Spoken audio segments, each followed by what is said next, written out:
Muy buenos días, muy buenas tardes, muy buenas noches. Mi nombre es Iván Gómez Torres, abogado penalista y agente inmobiliario en Remax Supreme. Radico en Lima, Perú. Vamos a continuar con el video. Vamos a tocar esta vez autoría y participación. Este video solo se va a centrar en ello, autoría y participación. Vamos a leer lo que corresponde a la autoría, a la participación delictiva, a la instigación, la complicidad. Así que síganos. La autoría y la participación, anotación previa. El hecho criminal es realizado y le pertenece al autor. El partícipe, cuya intervención es accesoria, determina dolosamente a que el autor cometa el hecho criminal, instigación, o contribuye dolosamente en su realización, complicidad. Este es el sistema adoptado por el legislador peruano. Artículos 23, 24, 25 del Código Penal. De esta forma, en nuestro Código Penal se opta por la tesis diferenciadora, dejándose de lado el sistema unitario de la autoría, mediante el cual se considera autor a todo sujeto que haya contribuido a la realización del hecho criminal. Evidentemente, la concepción unitaria de la autoría se encuentra fundada en la teoría de la equivalencia de las condiciones. Todo lo que precede al resultado es causa del mismo. Este último es un criterio sin duda desmedido de atribución de la responsabilidad penal. La tesis diferenciadora se puede clasificar en extensiva y restrictiva. Concepto extensivo de autor. Si bien esta tesis también parte de la teoría de la equivalencia de las condiciones, sin embargo, se realizan correctivos basados en la existencia de cierto elemento subjetivo al momento de realizar la conducta criminal. En concreto, según esta posición, la diferencia entre autor y partícipe dependerá del propósito con el que el agente actúe. Será autor quien obre con ánimo de autor y partícipe quien obre con ánimo de partícipe. Al respecto, García Cavero describiendo esta teoría, menciona que si el animus es autoris, que querer el hecho como propio, el interviniente será el autor. Mientras que si el animus es soci, o sea, querer el hecho como ajeno, el interviniente deberá ser tratado como partícipe. Esta posición es criticable, entre otros argumentos, porque la determinación del título de imputación dependerá de la voluntad con la que actúe el agente, dejando a su mero arbitrio la calificación del grado de su propia responsabilidad. Se genera un escenario de inseguridad jurídica proclive a la toma de decisiones injustas. Por ejemplo, quien mató a una persona a solicitud de otra alegará haber actuado sin interés alguno en la muerte de la víctima, por lo que, según esta posición, solo se le podría atribuir ser partícipe en el hecho. B. Concepto restrictivo de autor. Según esta teoría, la diferencia entre autor y partícipe radica en la clase de contribución al hecho. Se trata de una razón objetiva que pretende superar las críticas a la tesis subjetivista antes explicada. Ahora, ¿cómo afirmar cuándo concurre una contribución del autor y otra del partícipe? Se distinguen tres corrientes: la teoría objetivo formal, la teoría objetivo material y la teoría del dominio del hecho. B.1. La teoría objetivo formal. Lo decisivo para determinar que una persona es autora de un delito es que haya realizado todos o alguno de los actos ejecutivos previstos de modo literal en el tipo. Por ejemplo, en el delito de robo, artículo 188 del Código Penal, se establecen como medios típicos específicos la violencia y la amenaza.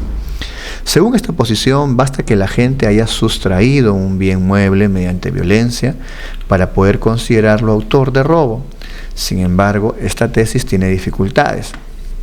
¿Qué pasa en los casos en los que en el tipo penal no se establecen expresamente los medios típicos? Por ejemplo, en el homicidio simple. ¿Cómo fundamentar la sanción al autor mediato si él, por definición, no realiza la conducta criminal, sino el intermediario?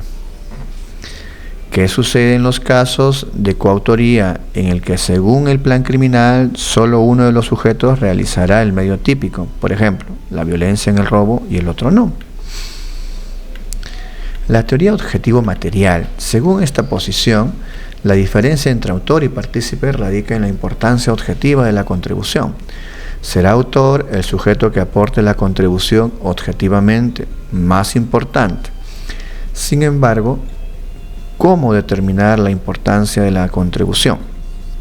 Se trata de una fórmula vaga que además desconoce el aspecto subjetivo del hecho. Por ejemplo, quien entrega el arma a otro para que mate podrá ser considerado autor, pues sin el arma el sujeto no hubiera asesinado a la víctima. O cómplice, con la entrega del arma solo se ayudó a cometer el hecho criminal. Esta tesis no logra brindar seguridad jurídica. B.3. La teoría del dominio del hecho.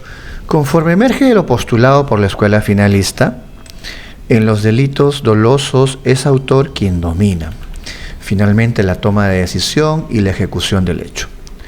El dominio es, según esta posición, la capacidad conocida por el agente de poder decidir sobre la configuración del hecho delictivo, por lo que solamente aquellos intervinientes que tienen ese poder de configuración del hecho podrán ser considerados autores del delito. Dicho de otra forma, solo quien tiene el dominio del hecho puede controlar el curso del suceso típico. Él puede decidir continuar o no el desarrollo del plan criminal. De esta manera, es autor quien ejecuta con su propia mano los elementos del tipo. También lo es quien utiliza a otro como intermediario, dominio de la voluntad, y quien toma la decisión criminal de modo conjunto y realiza un aporte relevante para su realización, dominio funcional del hecho. Esta tesis no está libre de crítica, pues se afirma que el dominio es un concepto vago, que no resulta suficiente para crear seguridad jurídica. Por demás, se dice que si la determinación de la autoría depende del poder de interrupción de la ejecución del plan criminal, esta capacidad también la tiene el partícipe e incluso terceros. Asimismo, se pregunta, ¿cómo fundamentar la autoría en el delito culposo, en el que no se advierte en el agente control alguno del hecho? Según la teoría del dominio del hecho, en los casos de delitos culposos rige el criterio unitario de autor. Todo aquel que culposamente causa el resultado es considerado autor del delito. No obstante las críticas, esta posición se encuentra consolidada en la jurisprudencia penal peruana y en la de otros países cuya legislación y práctica se encuentra influenciada por la dogmática alemana, y en la doctrina, indicándose que constituye un esfuerzo meritorio para superar las deficiencias de los criterios subjetivo y objetivo.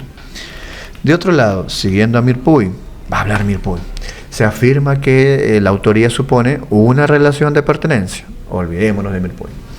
La ejecución material o su control efectivo pueden ser criterios que sirven para acreditar dicho protagonismo, autoría directa. Pero ello no siempre será así. Por ejemplo, en el caso de la autoría inmediata, en el que el agente no tiene un control del hecho, o en el caso de quien realiza una contribución no típica, pero sí fundamental en la realización del plan, coautoría no ejecutiva, se sostiene que lo fundamental para calificar a un sujeto como autor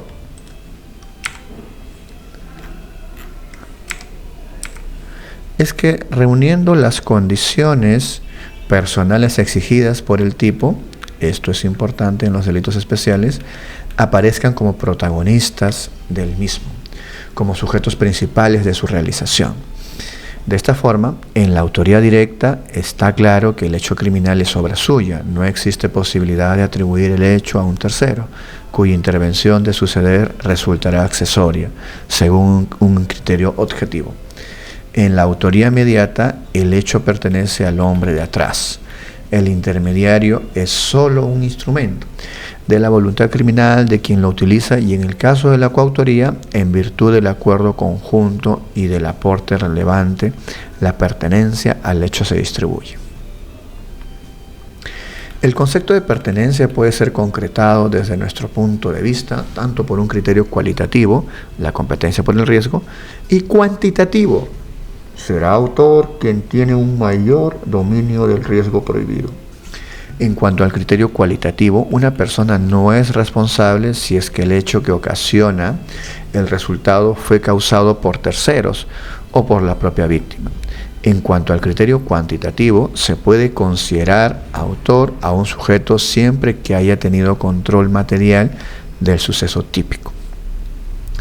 No siempre se presenta, por ejemplo, en los casos de autoría mediata, en los que no se tiene control del intermediario, pero se trata de un elemento importante en algunos casos para determinar la autoría, en especial en el caso de la autoría directa.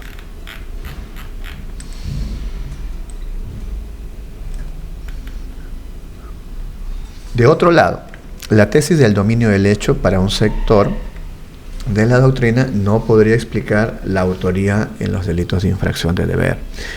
Para el propio Roxin, en el caso de los delitos de infracción de deber, el fundamento de la responsabilidad penal no radica en el dominio sobre el riesgo típico, sino que reside en el quebrantamiento de un deber asegurado institucionalmente y que afecta solo al titular de un determinado estatus o rol especial. Se afirma que en cuanto a esta clase de delitos no tiene importancia la cualidad externa de la conducta del autor, debido a que la sanción se afirma sobre una persona que infringe las exigencias que se derivan del papel o del rol social que desempeña. De esta manera, no es el dominio del hecho el criterio para definir quién es autor, sino que es la infracción de un deber extrapenal que está lógicamente preordenado a la ley, ya que procede de otros ámbitos jurídicos. En virtud de que la sanción prevista en el tipo se funda en la inobservancia de un deber especial, poco importa que la infracción sea por acción o por omisión. Por ello, puede sostenerse en general que el sujeto cualificado es quien ocupa un estatus especial y tiene un deber de garante. Siguiendo esta vez a Jacobs, la autoría de un delito debe ser determinada según se trate de un delito de organización o institucional. En este último caso, el deber se dirige al obligado especial, no para que simplemente no dañe, sino para que fomente y mantenga seguros los bienes situados bajo su esfera jurídica, frente a las amenazas ajenas de peligro o de lesión. Por ejemplo, en el delito de peculado, artículo 387 del Código Penal, entre el funcionario y los caudales situados en su esfera jurídica, existe una relación de corte institucional que lo sujeta a un mundo común, donde actúa como portador el deber positivo de administrar y custodiar correctamente los bienes del Estado. En esta perspectiva, en los delitos de infracción de deber, la idea del dominio del hecho no rige como criterio para determinar la conducta típica de autoría, sino, en esencia, el quebrantamiento del deber extrapenal. El fundamento material de la limitación de la autoría en los delitos especiales se basa en el ejercicio de una función específica que determina una estrecha y peculiar relación entre el sujeto competente para su ejercicio y él o los bienes jurídicos involucrados en el ejercicio de aquella función. A continuación se realizará un breve aborde a las tradicionales formas de autoría, la autoría directa, la autoría mediata y la coautoría. La autoría directa. Conforme al artículo 23 del Código Penal, el hecho punible puede ser realizado por sí mismo. De esta forma se describe la autoría directa. Según Villavicencio, la autoría directa se presenta cuando el sujeto realiza el hecho delictivo por sí mismo, sin necesidad o contribución de otros. Los tipos de la parte especial del Código Penal, por la forma en que están descritos, son tipos de autoría directa. En algunos casos, el legislador establece características especiales en los tipos que permiten delimitar el ejercicio de atribución de la autoría.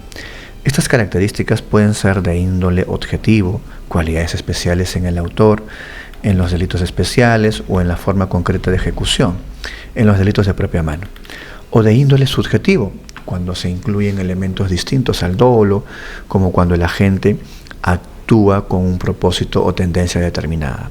Un mayor problema se presentará cuando el hecho es cometido por varias personas, motivando la discusión sobre quiénes deben responder por el delito cometido. Nos referiremos a los casos de autoría mediata y de coautoría. La autoría mediata clásica. Según el artículo 23 del Código Penal, el hecho punible puede ser realizado por medio de otro. En efecto, es autor mediato quien realiza el hecho utilizando al otro como intermediario, a quien no se le considera responsable del hecho delictivo. El agente utiliza al intermediario no como un objeto, sino como una persona que realiza un comportamiento voluntario para la comisión del delito, dominio de la voluntad. Por ejemplo, si una persona empuja a otra con el propósito que caiga sobre un tercero y así le cause lesiones, en este caso, quien empujó no será autor mediato del delito antes mencionado, porque el intermediario actuó sin voluntad. El hecho fue provocado por una fuerza física, el empujón, que para él fue irresistible, no pudo evitarlo. Lo característico de la autoridad inmediata es que el intermediario no responde penalmente. La no responsabilidad penal del intermediario puede obedecer a diversas razones, por haber realizado una conducta típica, justificada, no culpable o no punible. A continuación, algunos ejemplos. A. Cuando el intermediario realiza una conducta atípica. Una persona vierte veneno letal en la taza de café que otro sujeto, desconocedor de ello, sirve a la víctima. Quien puso veneno en la taza será autor mediato del delito de homicidio. Quien sirvió la taza de café actuó sin dolo ni culpa. B. Ejemplo B. Cuando el intermediario realiza una conducta justificada. Cuando el jefe policial ordena dolosamente a su subalterno la detención ilegal de una persona, el subalterno habrá actuado bajo el influjo de la obediencia debida. Ejemplo C. Cuando el intermediario no es culpable. Cuando un sujeto utiliza a un menor de edad para traficar droga. Otro ejemplo, cuando el intermediario obra coaccionado, miedo insuperable, producto de una amenaza para lesionar a otra persona. Ejemplo D. Cuando el intermediario no realiza una conducta punible. Cuando el esposo sustrae dinero de su esposa, excusa absolutoria, en virtud de un pedido y bajo el dominio de un tercero. Este último será autor mediato de hurto. Bien, ahora vamos a hablar de la autoría mediata por dominio de organización. Nuestro país se adscribe al sistema de imputación penal exclusivamente individualista. Sin embargo, las posibilidades de atribuir responsabilidad penal a quien tiene el dominio de una organización criminal son escasas.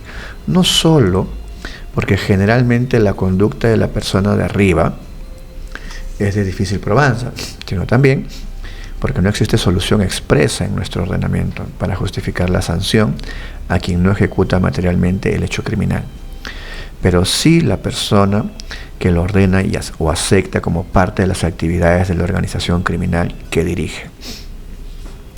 Dicho esto, debe tenerse en cuenta que la dogmática, en tanto nos sirve para determinar el punto de partida y el límite máximo de interpretación y sistematización de las disposiciones legales, brinda soluciones a fin de una correcta aplicación del poder penal, evitando la impunidad o fundamentando razonablemente la condena.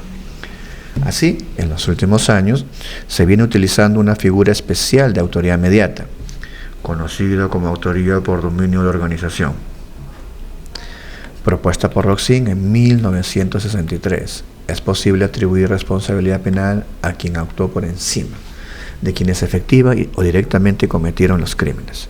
Y es que en estructuras organizadas de modo vertical se recurre generalmente a la calificación jurídica de la autoría mediata del superior jerárquico como criterio de atribución de responsabilidad penal. Efectivamente, la doctrina penal ha ventilado determinados supuestos donde el intermediario humano es dominado por la voluntad de una persona de arriba, ubicado en un aparato organizado de poder. En el Perú, el trabajo judicial tampoco ha sido ajeno a esta corriente dogmática. Se estima que el fundamento de la autoría no deviene de la responsabilidad del dirigente de la organización criminal por su realización subjetiva con el hecho, sino por el control superior que tiene sobre el mismo. Aunque los ejecutores no estén sometidos a coacción o a error, así los órganos decisores tienen propiamente el dominio del suceso típico, porque al disponer de la organización cuentan también con la posibilidad de convertir las órdenes del aparato en la ejecución del hecho. Dichos aparatos pueden ser de organización estatal o no estatal.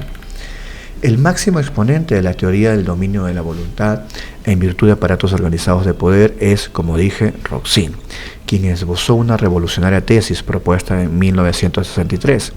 Esta se dio a raíz del caso Eichmann, Adolfo Eichmann era un alto funcionario nazi que planificó y puso en marcha actos de exterminio ejecutados materialmente por otros. Roxin explica que la fundamentación de la autoridad mediata radica en el denominado dominio de la voluntad, porque a diferencia del dominio de la acción, el autor mediato no tiene un dominio caracterizado en la ejecución inmediata y directa de una acción, sino en el poder de la voluntad conductora. Lo característico de esta forma de autoría mediata es la responsabilidad predominante del autor mediato en virtud de su superior dominio en la decisión, dominio de la organización. Aunque esta tesis fue sometida a crítica principalmente en virtud del principio de responsabilidad, ¿cómo es posible que el ejecutor sea autor responsable y al mismo tiempo instrumento del hombre de atrás, quien además responde también como autor responsable por el mismo hecho? Los partidarios de esta posición crítica parten de una atribución de responsabilidad con arreglo al injusto individual, valorando separadamente las conductas del hombre de arriba y del ejecutor directo. Se afirmó que resultaba contradictorio señalar que ambos sujetos tengan dominio del hecho. Ahora bien, más allá de las críticas de la que es objeto, debe estimarse que no todos los casos de imputación de responsabilidad penal al superior jerárquico deban solventarse de conformidad con el dominio de la organización, simplemente que para que ella se tome en cuenta debe verificarse que se cumplen sus requisitos. A. Que existe una organización permanente. B. Que el aparato de poder opere al margen del ordenamiento jurídico. C. Que los ejecutores sean fungibles, opción discutible cuando se trata de ejecutores especializados. Y D. Que exista una rígida jerarquía. Como bien señala Rodríguez Mourullo, una cosa es reconocer la posibilidad y necesidad del concepto de autor mediato, y otra distinta, indicar los límites dentro de los cuales puede ser invocada una autoría mediata. En otras palabras, el organizador puede responder como partícipe, cómplice o instigador, o como coautor, también como autor mediato, dependiendo de las concretas particularidades en que se haya cometido el delito. La coautoría. Empecemos. Mediante el artículo 23 del Código Penal se sanciona a quien realiza conjuntamente la infracción criminal. La doctrina ha delimitado el concepto de coautor, afirmando que son coautores los que realizan conjuntamente y de mutuo acuerdo un hecho. Así, se ha dicho que para la configuración de la coautoría se exige la existencia de elementos subjetivos, decisión conjunta, y objetivos, codominio del hecho y aportación esencial al hecho. En lo subjetivo, como se anotó, resulta indispensable que solo se sancione como coautor a quien se inscribe conscientemente en el plan conjunto, sabiendo que su intervención constituye una parte del mismo. En buena cuenta, se requiere la presencia del mutuo acuerdo para la configuración de la coautoría. El acuerdo puede ser expreso o tácito. Por ejemplo, planificar entre dos sujetos, lesionar a una persona y aceptar durante su realización que uno de ellos sustraiga los bienes de la víctima. El acuerdo puede celebrarse previo al hecho criminal o durante su realización, como en el ejemplo anterior. La coautoría se rige por el principio de imputación recíproca. Según este principio, en tanto el hecho criminal es producto del acuerdo mutuo, lo que realice uno es imputable al otro. Por ejemplo, dos sujetos planifican ingresar a una casa. Habiendo acordado uno de ellos, agrede al guardián y el otro sustraiga los bienes. Si bien uno de ellos ejerció la violencia al agredir al guardián, tal circunstancia es también imputable a quien solo sustrajo los bienes, pues tal hecho fue parte del plan conjunto acordado. En caso uno de ellos comete un exceso sin que los demás lo consientan, no se podrá aplicar la imputación recíproca. En el ejemplo anterior, si quien ingresa a la casa a sustraer los bienes encuentra a una mujer y la viola sexualmente, este comportamiento no será imputable al otro sujeto. La violación sexual contra la propietaria de la casa no fue acordada, ni consentida expresa ni tácitamente por el otro interviniente. En lo objetivo para la coautoría es preciso que se haya realizado un aporte esencial al hecho. Tal aporte puede ser realizado durante la etapa preparatoria o ejecutiva. Por ejemplo, El jefe de un grupo de 3 personas que se reúnen para robar en un banco puede ser considerado coautor de dicho delito, ya que dio información relevante o esencial para la realización del plan criminal, aunque no haya participado durante su ejecución. En virtud del aporte esencial al hecho, el coautor codomina el hecho. Como señala Roxin, quien es autor se ha desempeñado una función que era de importancia esencial. Para la concreta realización del delito existe así un dominio del hecho, en razón a cada aportación del hecho basada en la división del trabajo o de funciones entre los intervinientes. De ahí que se hable del dominio funcional del hecho. La participación delictiva. Concepto. La participación es la intervención en un hecho ajeno. En líneas generales se afirma que el hecho delictivo es obra del autor. El partícipe solo interviene en él desde el plano normativo. Existe un tipo de autor que se funda en la vulneración de la norma descrita en la parte especial del Código Penal. No mates, no robes, no contamines, entre otros supuestos. Y un tipo de partícipe cuyo reproche se sustenta en la vulneración de las normas ubicadas en la parte general del Código Penal. En el artículo 24 del Código Penal, no instigues a otro a cometer un delito. Y en el artículo 25 del Código Penal, no auxilies a otro a que cometa un delito. Se trata de injustos independientes, por lo que el reproche es siempre personal. De este modo, si el imputado es un supuesto cómplice, no sería lógico evaluar su responsabilidad sobre la base del tipo de la parte especial, sino en el de la parte general. Artículos 24 y 25 del Código Penal. Así, por ejemplo, en el caso del delito de peculado, artículo 387 del Código Penal, el reproche al cómplice no se funda en el hecho de haberse apropiado del bien público, sino por haber ayudado a otro a hacerlo. La accesoriedad de la participación. Alcances del principio de accesoriedad limitada. Si bien el injusto del partícipe tiene un contenido propio que lo diferencia del injusto del autor, sin embargo, de cara a la sanción penal, la participación es accesoria respecto del hecho del autor.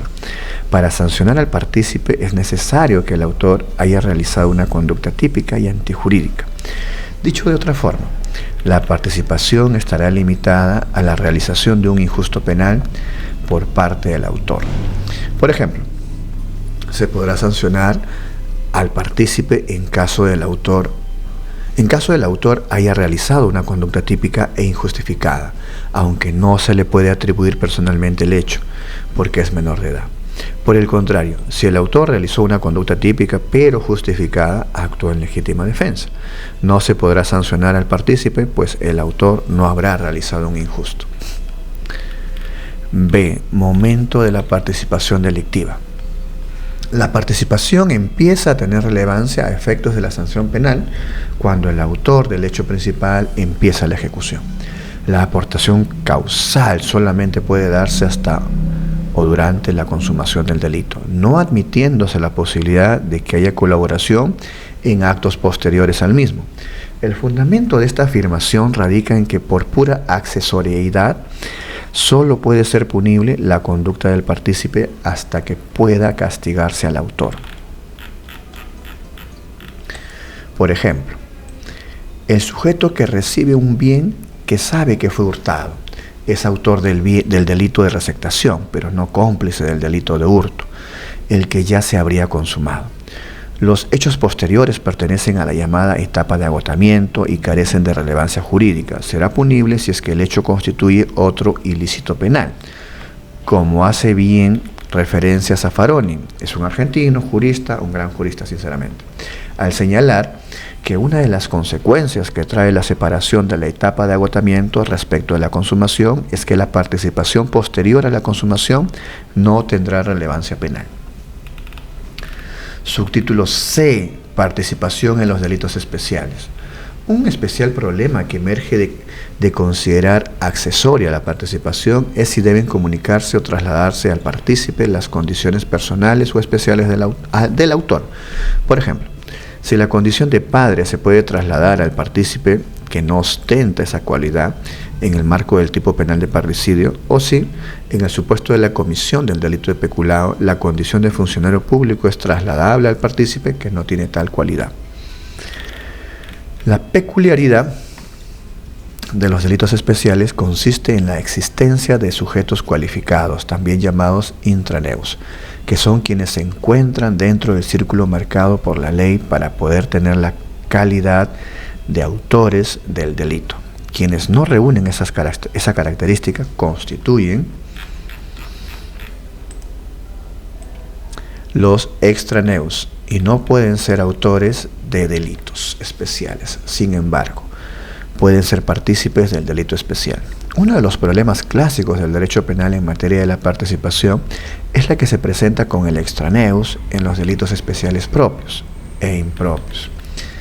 Si bien desde una perspectiva político-criminal se afirma que la problemática objeto de una reflexión se presentaría en los delitos especiales propios, ya que en los impropios existiría en el extremo caso un delito común que no exige la calidad especial, el cual serviría para criminalizar la conducta del extraneus, evitándose el vacío de la punibilidad, teoría de la ruptura del título de imputación. Sin embargo, esta tesis está siendo abandonada esencialmente por la jurisprudencia peruana, en la que se ha extendido la cualificación especial del intraneus al extraneus, sea cual sea el tipo, teoría de la unidad del título de imputación.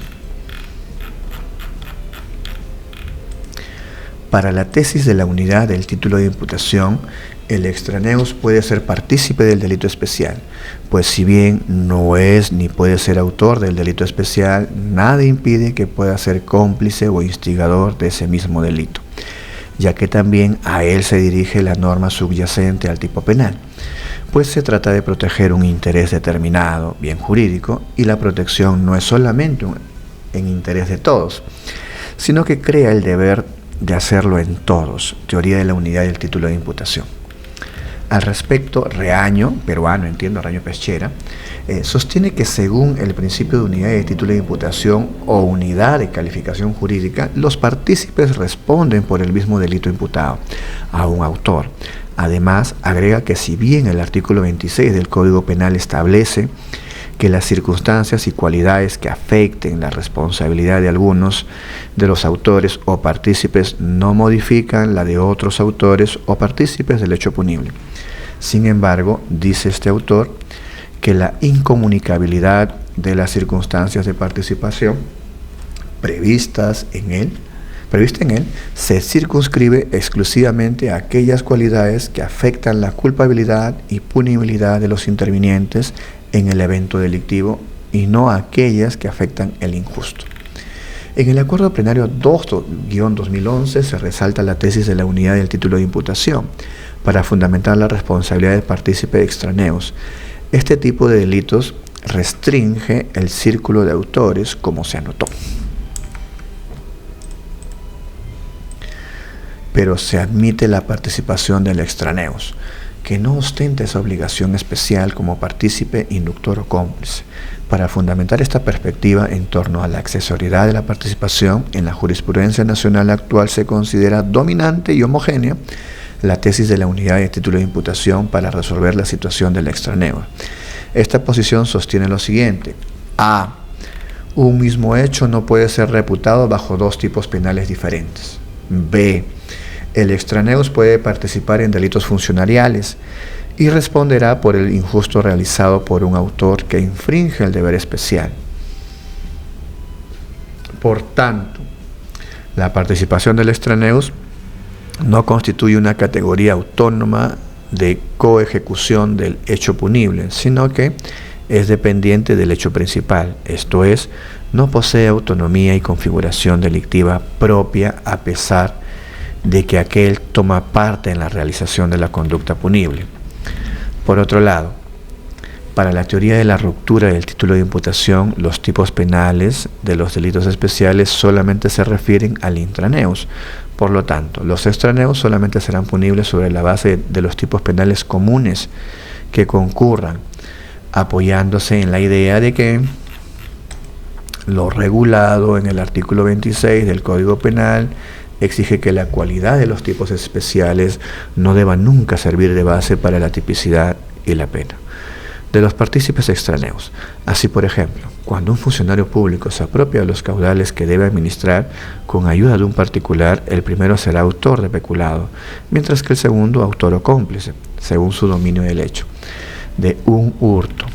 Al contrario, cuando el dominio del hecho solamente lo tenga el extraneus y el funcionario intraneus solamente colaboró con aquel en el apoderamiento de los caudales del primero, será autor del delito de hurto y en el segundo, partícipe de peculado. Como se habrá podido advertir, según esta teoría, en el caso de los delitos especiales propios, teóricamente, siempre habrá impunidad del extraneus, ya que no existe un delito común subyacente aplicable a este. El principal defecto de esta tesis lo constituye el hecho de vulnerar el principio de accesoriedad de la participación, pues en los casos en que quien tuvo el dominio del hecho fue el intraneus, la punibilidad del partícipe extraneus no dependerá del hecho principal, delito especial, sino de otro que ni siquiera se ha cometido, delito común. Además, esta vez, desde una apreciación política, Reina Alfaro, peruano, sostiene que la regla de incomunicabilidad no debe restringirse contra reo, a las que referidas a la culpabilidad, sino que se extiende a aquellas circunstancias referidas al injusto. Agrega que quienes pretenden la punición del tercero, que no reúne las cualidades especiales requeridas por el tipo, mediante tipos especiales, lo hacen guiados de determinados fines político-criminales, destinados a evitar la impunidad del partícipe. Prosigue el autor, que de otra forma no se entendería por qué algunos autores que estiman que la incomunicabilidad de las condiciones personales no opera en el caso de los delitos especiales propios, no mantienen similar opinión respecto a los delitos especiales impropios, en los que sí existe un tipo común que puede servir para la punición del tercero. D. La accesoriedad de la participación en los delitos de infracción de deber. Vamos a ver qué nos dice el autor. En cuanto a la participación del extraneus en los delitos de infracción de deber, hoy en día, a decir de Sánchez Vera Gómez Treyes, resulta prácticamente indiscutido que tal cuestión ha de ser respondida afirmativamente. Sin embargo, existe un sector de la doctrina que se muestra crítico a la posibilidad de sancionar al partícipe extraneus en los delitos de infracción de deber, argumentando que el partícipe extraneus no puede defraudar las expectativas que surgen de la institución positiva, pues frente a él, éstas no habrían sido dispuestas por la sociedad. Así, se ha dicho que en tanto cualidad agravante presente en el autor, por ejemplo, en el caso del peculado, la cualidad de funcionario público, tenga una naturaleza personal. Esta puede ser comunicada a los partícipes dependiendo de si la agravación de la pena se sustenta en un delito especial de dominio o de infracción de deber, vinculado a instituciones positivizadas. Desde una perspectiva material, los delitos se clasifican en delitos de dominio y en delitos de infracción de deber, vinculado a instituciones positivizadas. Ejemplo del primero lo tenemos en el tipo de apropiación ilícita, artículo 190. Del Código Penal, que sanciona en su tipo base a quien se apropia indebidamente de un bien mueble, una suma de dinero o un valor que ha recibido en depósito, comisión, administración u otro título semejante que produzca obligación de entregar, devolver o hacer un uso determinado. Se afirma que como en este delito no existe vinculación institucional alguna, se sancionará al autor por el dominio del riesgo que se presenta sobre el bien. En este sentido, la comunicabilidad de la cualidad especial del autor al partícipe resulta justificada. Lo contrario sucede en el caso de los delitos vinculados a un deber institucional, como en el caso del peculado. La calidad del autor se funda en un deber especial e institucional. Por ejemplo, en el delito de peculado, funcionario público, administración pública, teniendo lugar en estos casos la aplicación de la regla de la incomunicabilidad de la cualidad agravante del autor al partícipe. Pues de no ser así, los partícipes dejarían de serlo. Para responder como autores, en estos casos, lo que interesa no es el dominio del riesgo, sino el deber de preservación del bien jurídico. De este modo, en los delitos de infracción del deber vinculado a instituciones positivizadas, el disvalor de la conducta se centra en la infracción de un deber jurídico positivo. Dicho deber no puede atribuírsele al partícipe extraneus, pues él carece de aquel deber de fidelidad preexistente a la formulación del tipo penal. Ante esto, Sánchez Vera Gómez Trelles afirma con solvencia que la especialidad de tales expectativas reside en que no pueden ser defraudadas sin la concurrencia de un sujeto especialmente obligado por una institución positiva, pero nada más. El comportamiento de un extraneus que contribuye a un delito de infracción de deber no es, desde luego, jurídicamente neutro, sino que también a él se ha de imputar el suceso, aun cuando se tenga en cuenta con efecto parcialmente exonerante el hecho de que el extraneus careciese de la obligación especial derivada de la institución positiva. Solo a través de la persona especialmente cualificada con un deber positivo se convierte en relevante el aporte que el no cualificado realiza, pero en todo caso esto es suficiente. En buena cuenta, al extraneus le incumbe inmediatamente las expectativas positivas de tutela de la institución positivizada. El fundamento de la participación del extraneus se encuentra en la infracción del deber general de no dañar, al crear riesgos típicos que influyen en la lesión del bien jurídico por parte de los funcionarios públicos y sirven como medios idóneos para tergiversar el sistema. Siempre bajo el influjo del principio de accesoriedad, el extraneus participa del delito de infracción de deber adhiriéndose a una lesión del deber ajena. Esto en tanto el partícipe no infringe la norma que respalda el tipo penal de la parte especial, sino la prohibición contenida en las reglas de participación que amplían el tipo penal.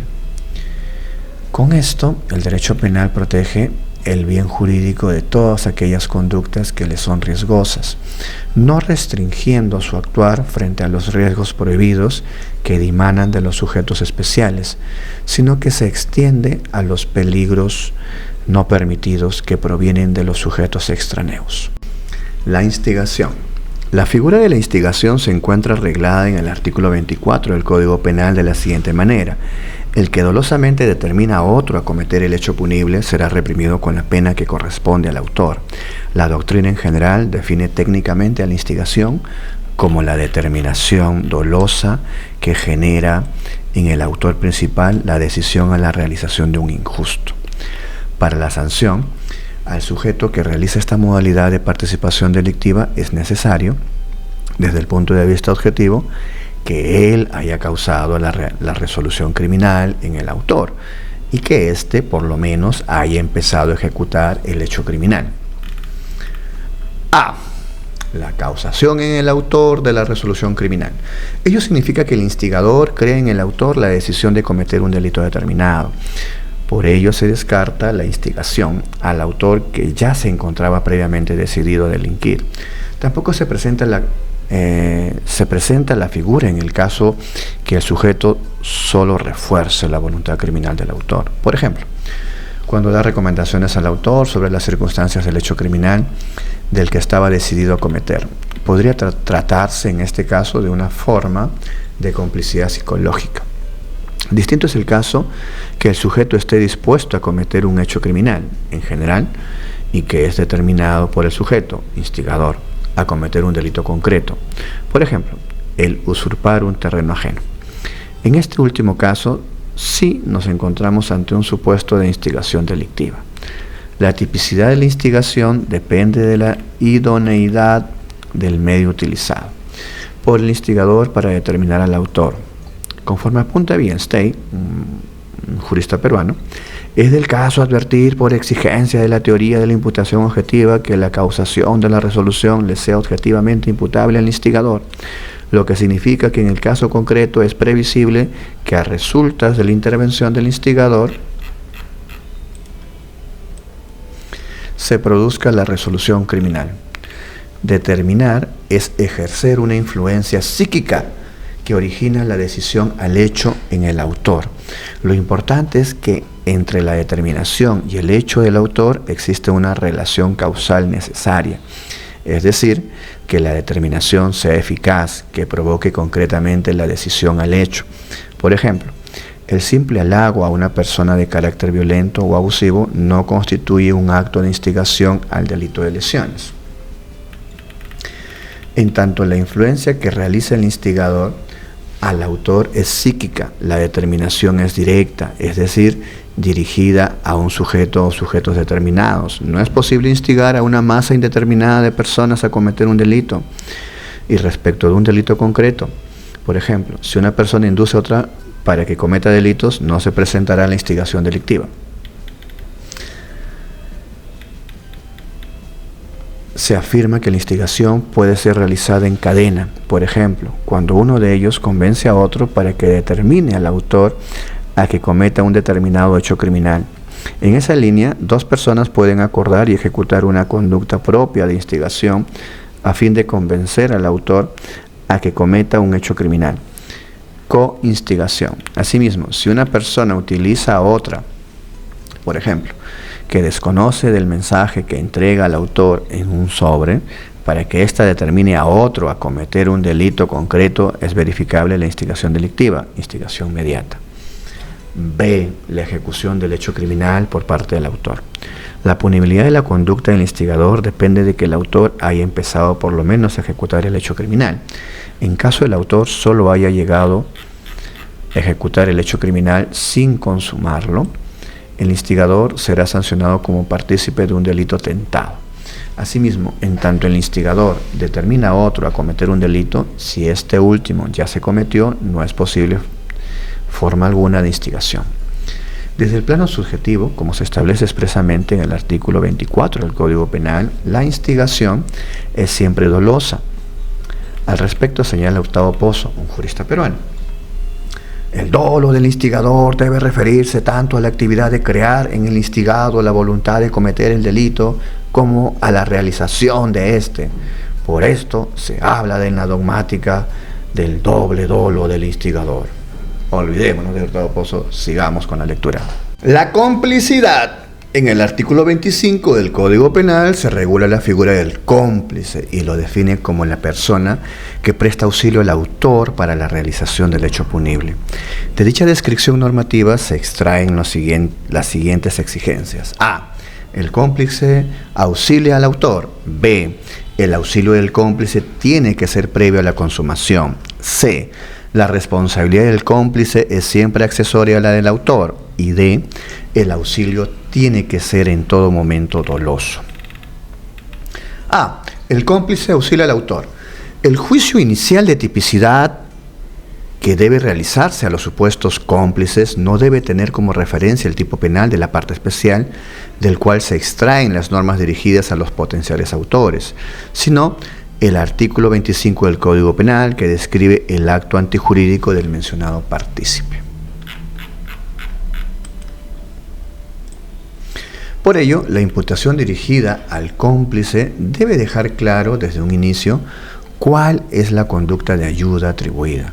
Por ejemplo, será cómplice del delito de homicidio quien dolosamente entrega un arma a otro para que con un mayor dominio de la situación típica mate a un tercero.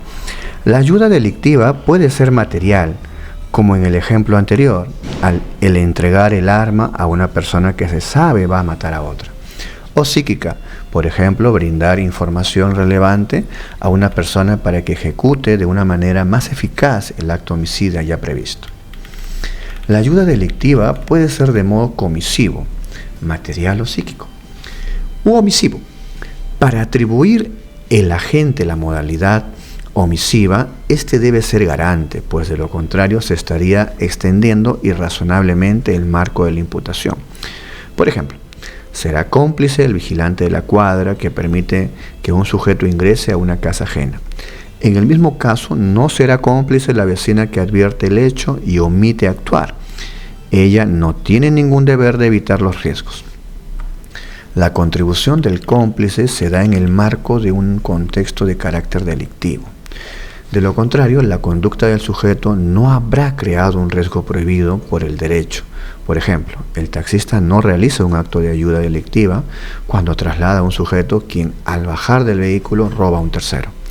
No obstante, si el taxista espera que el sujeto robe a la víctima y lo ayuda a huir acelerando la marcha del auto, su conducta será típica de la complicidad delictiva. Las conductas realizadas conforme al rol de los sujetos no deben ser consideradas delictivas, siempre que no participen de un contexto delictivo.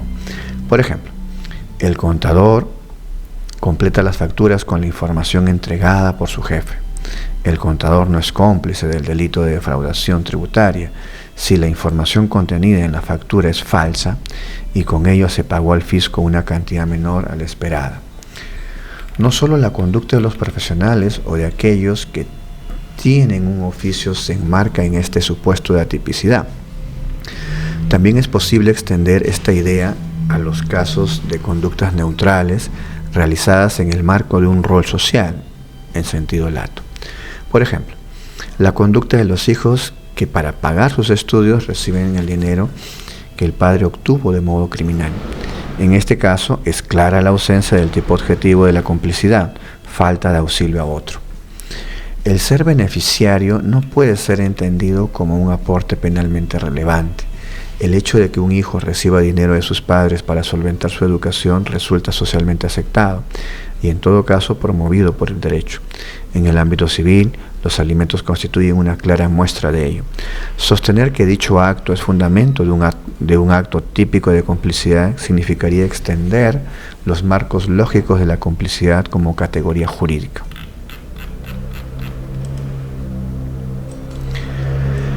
B. El auxilio del cómplice tiene que ser previo a la consumación. Vamos a ver de qué trata esto.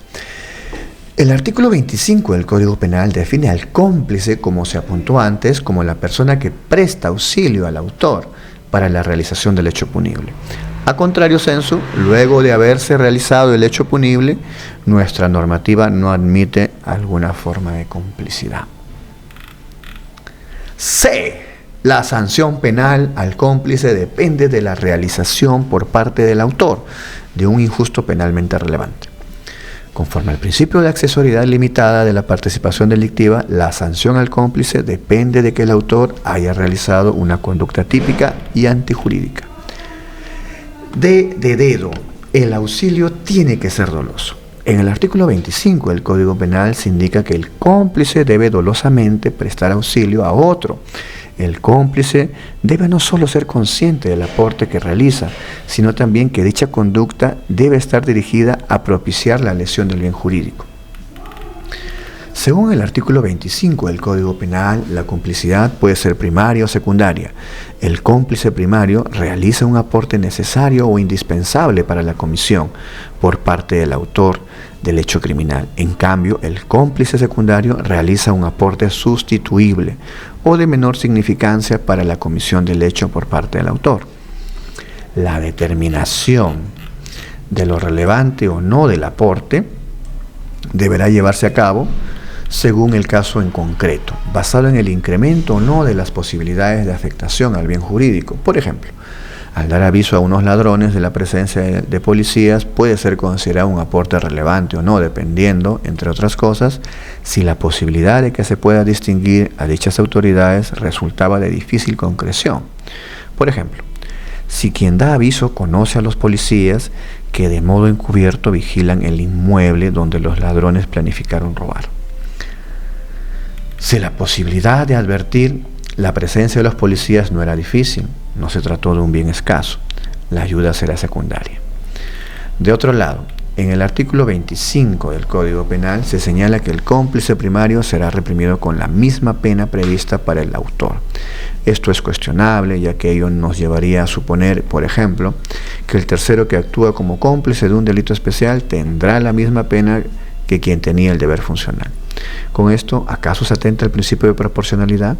Consideramos que sí, pues legislativamente se establece una sanción al autor, quien actuó de manera dolosa teniendo el dominio del hecho, además infringió un deber de lealtad, con la misma pena que el partícipe. Lamentablemente, nuestro legislador no tomó en cuenta criterios diferenciadores en cuanto a la punición de conductas que acarrean un diferente disvalor social, como sí se adoptó en la legislación alemana, en su artículo 28.1, Código Penal Alemán, StGB, en el que se prevé la atenuación de la pena para los partícipes en los que no concurran los elementos personales que fundamentan la punibilidad del autor.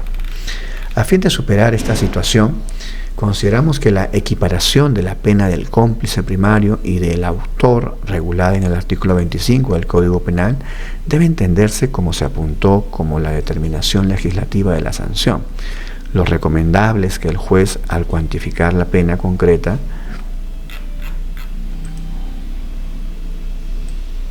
conforme a los artículos 45, 45A y 46 del Código Penal, realiza una clara diferenciación según el título de imputación. Entre otros criterios, de esta forma se garantizará el principio de proporcionalidad, artículo 8 del título preliminar del Código Penal. Con esto, queridos amigos, estamos terminando este capítulo. Desde ya pedimos que puedan compartir el video. Además, si estás en YouTube, suscríbete, dale clic a la campanita. Si estás en el Facebook, dale me gusta, sigue la página. Que tengas un excelente día. Bendiciones.